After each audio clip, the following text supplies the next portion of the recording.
What is up, fight fans? You're ringside with Roy, and today I want to talk to you about the top 5 boxing fights of 2025.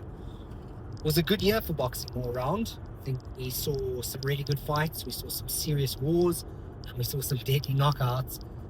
It's kind of difficult to rank these in any specific order,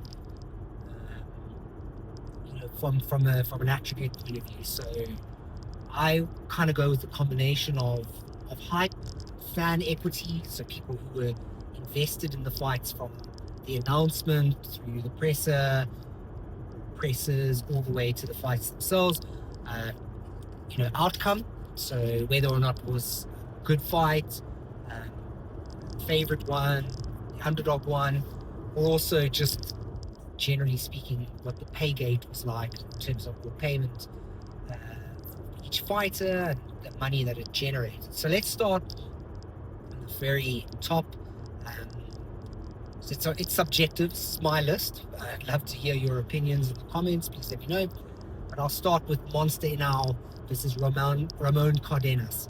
So that was a seriously entertaining fight. I think a real shocker was when Monster was put down. I think it was the first time he's ever been knocked down before. Tasted the canvas, but he showed steely resolve. He got up, he did the business. He did what everyone expected him to do, and he knocked Cardenas out. Cardenas is a true warrior. I think he will always have at least the consolation of being able to say, I knocked him down, I could have beaten him. That might also be a little bit of a hard cross to bear. I don't know, but yeah, that was a really good fight, and a real kind of edge of the seat moment as well, especially if you were there in Japan. And then I'll move on to, I think, from a pugilist, boxing purist point of view, if you really like back and forth action between two really highly technically skilled fighters, then that would be Artur Beterbiev versus Dimitri Bivol, February in Saudi Arabia. That was poetry to watch these two men fight. Bivol got it by majority decision. He lost the first fight because it was a rematch. I think a lot of people thought it could have gone his way. I think a lot of people probably thought that it could have gone Beterbiev's way in the second one, but I think the right man won. I think it was amazing to watch. Such skilled technicians, do the sweet science such justice. It also paves the way for a third fight. I think a highly anticipated third fight. I do think that'll get announced this year, but at the same time, I can understand if each man goes their different ways. I know they'll be wanting to avoid Benavidez, that's for sure. But maybe one of them will be forced into fighting him at some point, unless he moves up to cruiserweight, which would also be super entertaining. He's such a big guy. Cool. Then I think I'm going to go on to Conor Benn versus Chris Eubank Jr. That, number one, because of the build-up, because of the hype, because it finally happened after so long, and the drawn-out process with Conor Benn's adverse findings and his subsequent ban from a doping test, and allegations that he was juicing, to Chris Eubank's lifestyle, whether or not he'd be able to be. He's a disciplined guy and he trains hard, but would he be able to make the weight?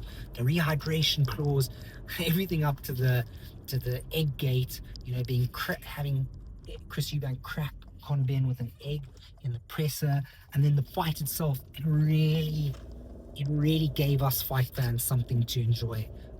I think everybody's thankful to them. The rematch was, not as good, but also super entertaining, and also captured the imagination. So I'll mention that honorably as well. But both men gained a lot of fans. If you were a hater, you probably can't hate that hard on the show that they gave us. A lot of people, those haters themselves, would argue that both men were just riding off their lineage, their fathers' names. I think the fathers took a lot of flack as well for whatever they had to be involved with it, but what a fight. Then I will mention Well, then the next top fight for me would be Alexander Usyk versus Daniel Dubois. That was Alexander Usyk proving to everybody that the first fight, put that out of your memory. He's the man. He's the baddest man on the planet in the heavyweight division. Daniel Dubois obviously had an amazing victory against Anthony Joshua. He wanted that crown. He felt like he won the first fight. And in this rematch, Alexander Usyk, he outboxed him and he knocked him out with the left hook. But I think there was a lot of anticipation that Daniel Dubois would be the man to beat him because of the controversies that surrounded the first fight with the punch on the belt line. A lot of people thought that he would have beaten, he deserved to win that fight. Alexander Usyk walked away as the champion and is the baddest man on the planet when it comes to the heavyweight division. What happens with him is yet to be seen, but I know Daniel Dubois is still lurking, still wants that next fight. There's a lot of big fights that he could be involved in 2026, so watch the space. Then I think probably the upset of the year, and one of my favorite fights, was Fabio Wardley versus Justis Huni. So Justis Huni is an amazing amateur turned professional boxer. He's a sound, skilled technician, and he was outboxing Fabio Wardley and showing everybody Fabio Wardley's inexperiences and his flaws in his boxing game, because Fabio Wardley is the man that everybody loves to bet against. He never gets a fair shake because he was a white-collar boxer before. He doesn't have an amateur background. He's learned on the job.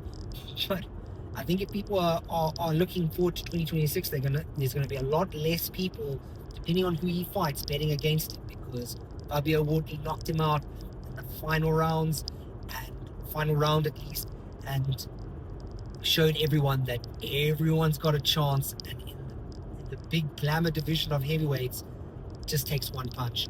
And he knocked Justis Huni out. I think he shocked the world.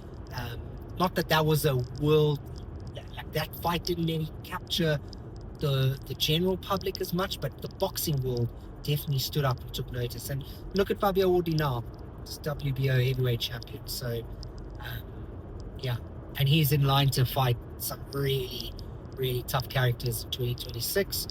Watch the space. I'm going to be super keen to see what gets announced in the first quarter of next year, because he's going to have to fight somebody, whether it's a mandatory, whether it's a nice, tasty unification with Alexander Usyk, who seems to be wanting to avoid him to fight Deontay Wilder. Maybe we'll see him fight AJ. That is the fight that I want to see. Anyway, top fight for 2025. The moment that you've probably not been waiting for, but I'm telling you anyway. Terence Crawford, Canelo Alvarez. I say Terence Crawford first because he's the man. He beat him. He showed everybody, all the doubters, everyone said that he can't jump 2 weight divisions and actually beat. He went up from welterweight to super middleweight to beat Canelo Alvarez, probably his natural weight anyway. And he showed everybody just what a phenomenal talent he is. And he disappointed me a great deal because he retired soon after that fight. I don't think he's got anything left to prove. He's unified 3 divisions.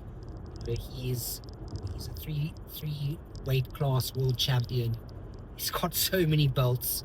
I think someone said like 24 belts. But yeah, he's the man. He's the GOAT. He's probably he's in my top 3 favorite boxers of all time. And yeah, that's my 2025 review, my top fights. Like this video if you agree with me, dislike it if you don't. Please let me know in the comments if you think I've missed anyone. If you've got some honorable mentions, you agree with me, but you want to add in some others, let me know. Subscribe to the channel, because I'm going to be posting a whole lot more, hopefully before the year's up, but definitely in 2026. Anyway, have a great weekend further, everyone. Cheers.